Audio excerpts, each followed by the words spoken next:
Welcome, everybody, to the 2025 WNBA Finals presented by YouTube TV. We'll begin with remarks from Commissioner Cathy Engelbert, and then we'll turn it over to question and answer. Please have your phones on silent or vibrate. Kathy, if you would, please. Great. Thank you, Ron. It's great to be here. Good evening, everyone. WNBA Finals ready to tip off Game 1. It's our 29th WNBA Finals. Exciting night here in Las Vegas as the Aces prepare to take on the Phoenix Mercury in the first ever best-of-7 finals series. The Aces have been on a remarkable run from winning 21 of their last 24 games to pulling off an incredible overtime victory in a decisive Game 5 just earlier this week, and their season definitely has been defined as resilience. On the other side, you have the Mercury, a team that has embodied toughness, togetherness, and belief all year long to get here. So I think WNBA fans everywhere can feel it. This has the makings of a finals to remember. So congratulations to both teams. I want to take a moment to address some important conversations happening across the WNBA, including remarks made earlier this week by Napheesa Collier. First, let me repeat this. You saw it in my statement, but I have the utmost respect for Napheesa and for every single player in our league. They are at the center of everything we do.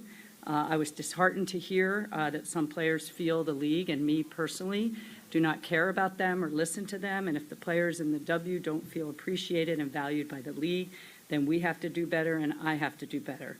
We know how great these players are on and off the court, how much they mean to our league, our fans, and our communities. If they don't feel that, I will do everything I can to change that. No one should ever doubt how deeply I care about this league, this game, and every single player who makes the WNBA what it is. So we value feedback, we listen to criticism, we remain committed to engaging in the difficult but necessary conversations that ultimately make us all stronger and better. As it relates to officiating and gameplay on the court, we hear the concerns, we take them seriously. Our game is faster, featuring more talent, and the game is more competitive than ever before. And with that evolution, game rules, interpretation, and officiating has to keep pace. Every major sport goes through this. Rules evolve, officiating adapts, standards shift. Alongside the growth of the game, the WNBA is no different. At the conclusion of the season, as we do every year, the league's competition committee will meet to evaluate the state of the game, which includes game rules, officiating, and player safety on the court. The Players Association and players, as always, are invited to engage. Also, beyond that, we are establishing a multi-stakeholder task force, call it like a state of the game committee, inviting player voices and other stakeholders to that table to ensure that our officiated platform evolves in step with the growth of the league. We'll have more details on that in the coming weeks. And referees and their work serve the game. That service at the highest level requires alignment with its stakeholders to perform and be held accountable to that performance based on that alignment. I think it's pretty clear that we're misaligned currently on what our stakeholders want from officiating. We have heard loud and clear that we have not lived up to that needed alignment, and that attention and change is needed to serve the WNBA to the level of excellence that is not currently being met in the various stakeholders' eyes. There are no greater stakeholders than our players. Their voice is integral to the alignment that is required for good officiating, and we look forward to including their perspectives on how our staff can better serve the game moving forward. So through the competition committee and the state of the game committee I've mentioned, we will take a hard look at what the proper line should be for good, aggressive play that we recognize has evolved into rough play, and how to calibrate the line for legal and illegal contact to ensure player safety and exciting competition. We owe it to the players, our fans, and the next generation to keep building a movement that not only showcases the best athletes in the world, but also inspires millions who dream of following in their footsteps. That's the mission, that's the heart of the WNBA, and that's what unites us all, players, coaches, fans, and partners in pushing this game forward. We all love this game immensely.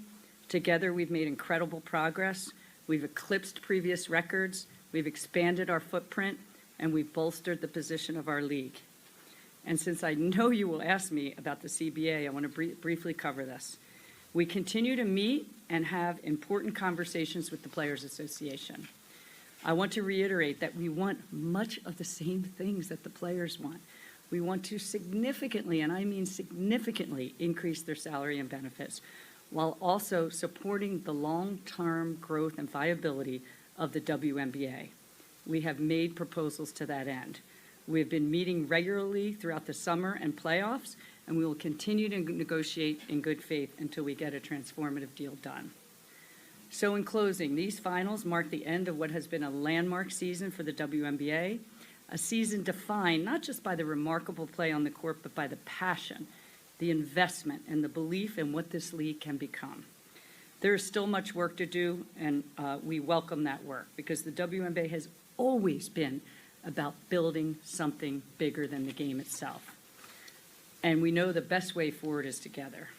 And one last item, a big shout out to my team. I am so blessed to be working with so many amazing colleagues at the league office. When I came in, we had very few people working in the W. Now we have hundreds working tirelessly on behalf of the league and the players, and thousands if you include the teams. I have so much gratitude in times like this for how great our team is and how hard they work. They are the best in women's sports, for sure, and they have shined over the last couple of years with their broad capabilities, innovative thinking, stellar execution, and endless passion for doing their best for the players in this game. With that, I'm happy to take your questions. All right, we'll begin. Cathy, if you would, third row to your left. Hey, Cathy, Doug Farmer with the Associated Press. There's a lot to unpack in that statement you just said there, so I'll try to give something quickly here. Two-parter. One is CBA deadline is the 31st of October. Are you expecting to be done by then or maybe have an extension? And the second part is the Connecticut Sun sale. You didn't address it all in your thing. Where does that stand potentially of having that team either stay in Connecticut or go somewhere else? So on the October 31st deadline, we're working really hard. Have a couple meetings just next week. We had one this week. Working really hard to exchange proposals and get make some progress. And, you know, while I hope we make the October 31st deadline, and that is a real deadline from that perspective, we have extended deadlines in the past. I know last time when I was only a couple days on the job, we got to an extension and got a deal done that was progressive at the time. So again, I feel confident that we can get a deal done, but if not, I think we could do an extension. And you know, I don't think, you know, hopefully that the Players Association and we will continue to work hard between now and the end of the month. On Connecticut, the tribe continues to evaluate its strategic options as it relates to what they want to do as far as continuing as majority owners, selling minority investments, selling the entire team. So we receive periodic updates from them, but there's no decision been made yet from their perspective on how they're strategically looking at their next steps. Cathy, next question. Standing to your right. Hi, Cathy. Malika Andrews, ESPN. I just wanted to get some clarity on some of the specifics that Napheesa Collier said about your conversation that you had that was previously private. Did you in fact say that, quote, players should be on their knees thanking their lucky stars for the rights deal that I got them? There's a lot of inaccuracy out there through social media and all this reporting. And so I think what's most helpful is to focus on, I have been in touch with Napheesa. We've exchanged texts. We're talking next week. So I think, obviously, a lot of reporting, a lot of inaccuracy about what I said or what I didn't say. And I will tell you, I highly respect the players. There's a lot of emotion and passion going on right now because we're in collective bargaining. We're in the WNBA Finals. And so I'll leave it there. I mean, I'm just obviously disheartened. You know, I'm a human too. I have a family.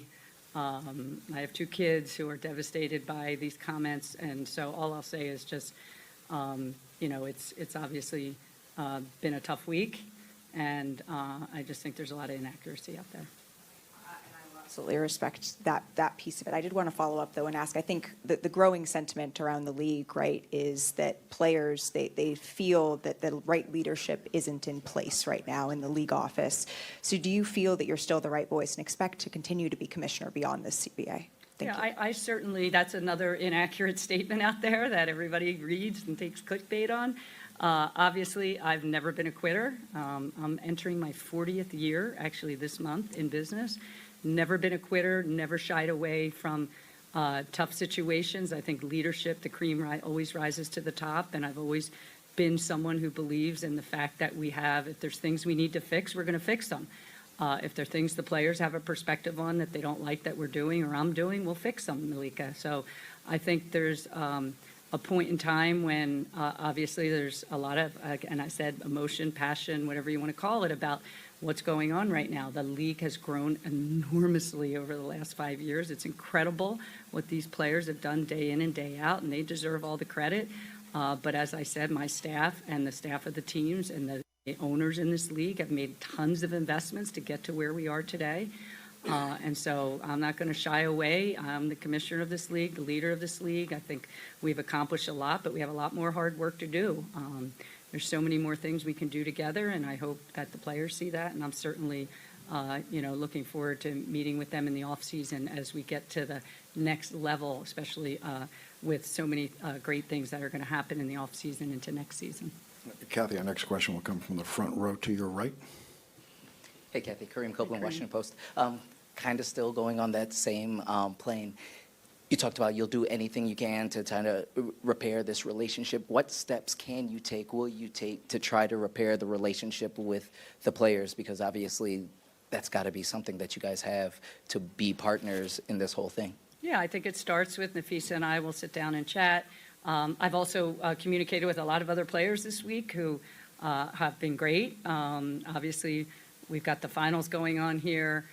We've got some announcements about, some end of season awards coming up as well. So I've been talking to players who are on those lists, and the players have been great overall, I think. So I feel, confident that we can repair any loss of trust.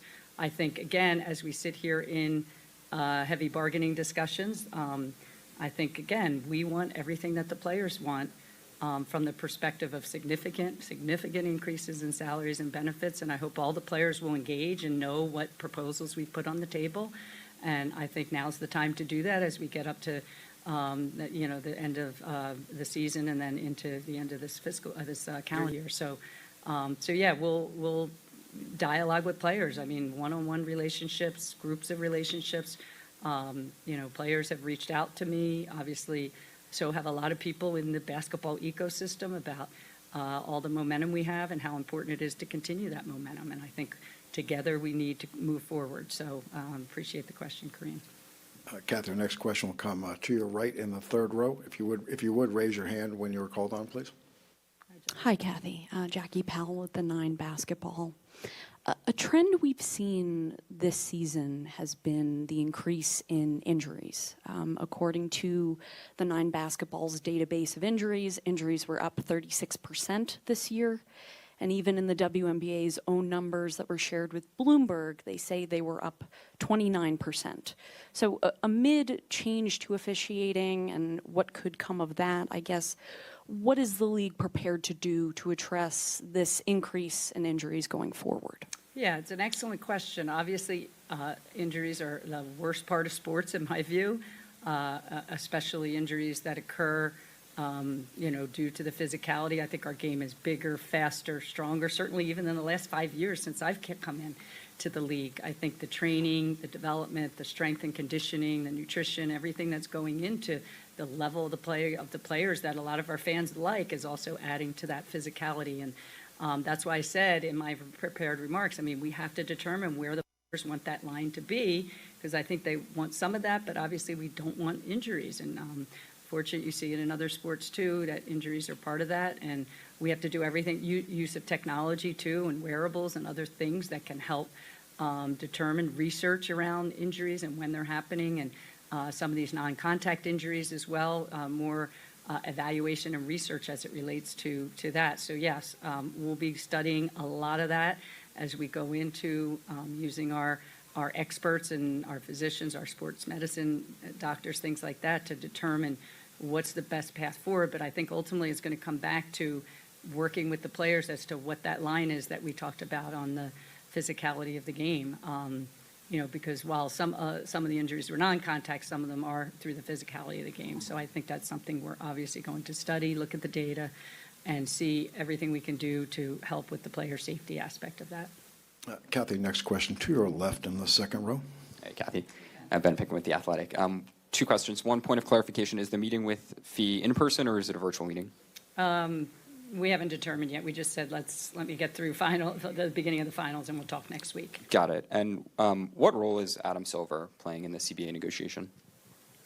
Again, Adam has been a great supporter of mine through, he was the one who had the idea to have a commissioner, reporting to the Board of Governors, the owners. And so, Adam, of course, I give him updates periodically, but he's not in the bargaining room. It's me and my team and our negotiators and our lawyers and their lawyers and their staff at the PA, and then sometimes players, sometimes not in the meetings. So, but I give Adam periodic updates, and he's been very supportive of how we're thinking about, the substantial increase in player salaries and benefits. And by the way, there's 30 other things as part of the CBA, but I realize the number one thing the players are focused on, which is why I have been listening, is increases in salaries and benefits.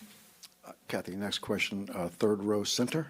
Hi, Kathy. Christina Williams here, iHeartMedia. I was just wondering, do you have any updates with the expansion drafts for the two new teams coming in 26? Yeah, so obviously we need to get a collective bargaining agreement done before we will probably have those expansion drafts, as well as the draft lottery. So those are the two things we usually do before the calendar year end, leading into the free agency and ultimately the draft in the spring. So we have given our general manager some guidance on how we're thinking, but until we get the collective bargaining agreement done, it won't be finalized as to the format or process. But you can expect, because you saw what we did last year, something similar. Just a note, I do see a lot of hands raised, and we will do our best to get to as many as you can. Please be patient with us. Kathy, next question, second row, all the way to your right. Holly Rowe, ESPN. You talked about evaluating officiating at the end of the season. We have 7 games in front of us. What, if any, conversation have you had with the supervisor of officials and the officials who will officiate these games for what we should expect in the next 7 potential games? Yeah, we've had a lot of conversations over towards the end of the regular season, into the first and second rounds of the playoffs already, the semifinals, with our officiating staff, the leadership, to talk through exactly the evaluation, the accountability, again, I think there's, everybody has their opinion on officiating in every sport. I know I have 5 brothers. They have lots of opinions on officiating in every sport that I've been hearing since I was a little girl. But yeah, it's certainly something we're talking about. Obviously, the officials are evaluated I didn't know this till I came into sports, every non-call and call is evaluated for every game during the season. This isn't something like we blow off. Like, they're evaluating every call and non-call. So think about that. That's every play in every game. Film is reviewed. There's training. There's officiating. There's points of emphasis, obviously. So we continue to have discussions with officiating crews even here into the finals. Kathy, next question, second row to your right.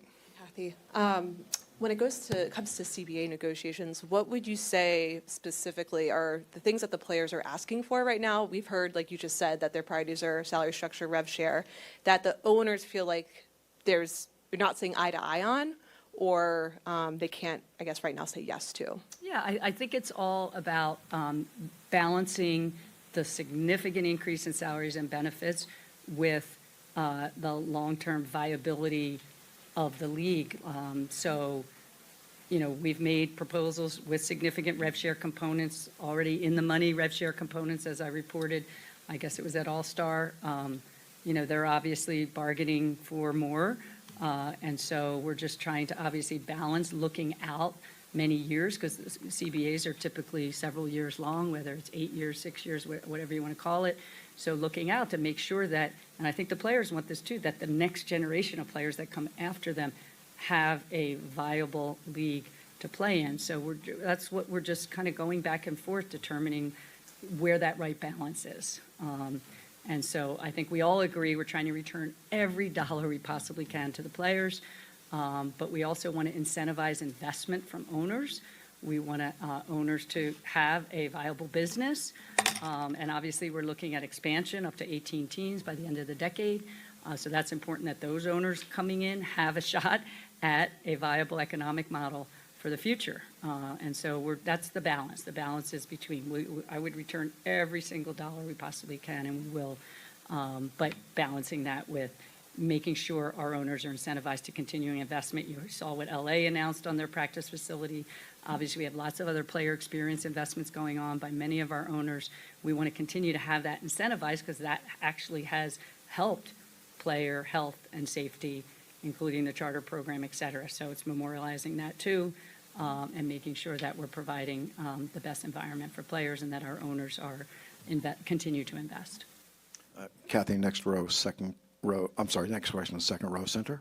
Hi, Kathy. Annie Costable, Front Office Sports. You've continued to express that you're disheartened by the characterization of your conversation with Napheesa Collier. Just again, seeking clarity. Did you in fact say that Caitlin Clark should be grateful she makes $16 million off the court because without the platform that the WNBA gives her, she wouldn't make anything? And do you actually feel that way, that without this platform, players like Caitlin Clark wouldn't be making what they do off the court? Yeah, obviously, I did not make those comments. Caitlin has been a transformational player in this league. She's been a great representative of the game. She's brought in tens of millions of new fans to the game, proud of what she's put on the court. Unfortunately, the injuries held her back from a full season this year. But again, I'm not going to get into every point, counterpoint. It's not productive here. We're here to celebrate the WNBA Finals. I think what Indiana just did was amazing with all the injuries they had and the everything they faced this year, bringing that to a Game 5 in overtime. But yeah, as I said, there's a lot of inaccuracies reported out there, and I certainly did not say that. All right, this will be our final question. Cathy, front row center. Hey, Kathy, this is Megan Hall with USA Today. Obviously, if a CBA doesn't get done, there's a potential lockout that could happen. So how does the W plan to manage, I guess you could say, continue to manage the growth the league has experienced from a marketing standpoint, from a storytelling standpoint, while potentially handling a lockout? Yeah, it's an excellent question, whether it's a lockout, strike, there's deadlines, there's extensions that could be done. All I'll say is, it's a very good question because you want to make sure you're capitalizing on all this momentum that we've built up over the last 5 years or so, and that are really driving viewership into our game and fandom. And I mean, I'm just, we did this Line 'em Up initiative this year where we painted the WNBA three-point line on inner city courts around the country. And I mean, to see the young girls now be able to see like role models like the WNBA players and to attract them to the game and to let them stay in sports. I mean, this is all the important stuff of why we need to get this transformational CBA done as soon as we can, because that's where you see the potential for the future of this game. So yeah, it's a balancing act. Again, I feel confident we are going to get a deal done, but obviously we have a ways to go, and we'll work as hard as we can around the clock. I mean, Terry, Jackson, and I have talked about, working as hard as we can, like we did last time. We did extend it a few months last time to get it done by January. So we've been here before. We've have a lot of experience in these negotiations, even well before I got here, but now, this one. So again, yes, it's a balance, and we want to make sure there's no interruption. But obviously that'll be up to the players and our owners. But, I think we're on a path to get, again, what I think will be a very good deal and fair deal for all done. Cathy, thank you. To our media, thank you. As a reminder, this will be the room for post-game interviews. Enjoy the finals, everyone. Thank you.